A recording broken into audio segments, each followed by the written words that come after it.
probably most of my time over the last 25 years working with people around learning to, as the Bible said, let your yea be yea and let your nay be nay. If you can come to a very strong intuitive yes, the spirit-guided yes, and a spirit-guided no at times, then you keep a beautiful, miraculous, right-minded state of mind. But once you start to let some of those yeses kind of bend because you're afraid of saying no, or some of the no's because you're afraid of saying yes, that's where we get into all kinds of psychological anxiety and guilt.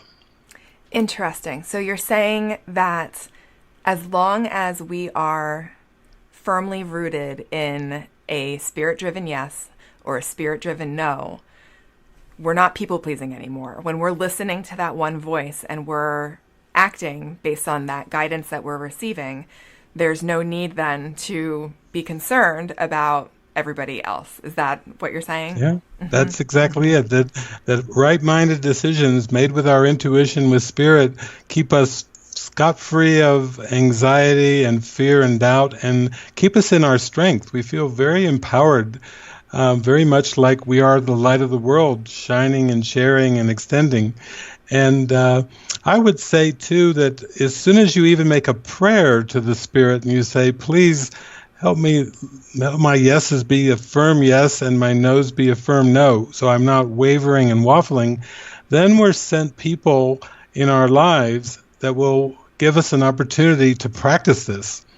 You may have somebody who, kind of like the old thing of you give them an inch, they'll take a mile, that comes into your life where you have to say no, sometimes a series of no's.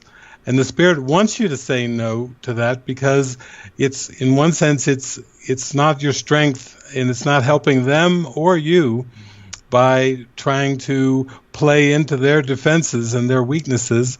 And so I think it's beautiful just to have that authentic prayer and say, help me be true and let my yeses be yes and my no's be no's, and then be ready for what comes, because usually we have a great opportunity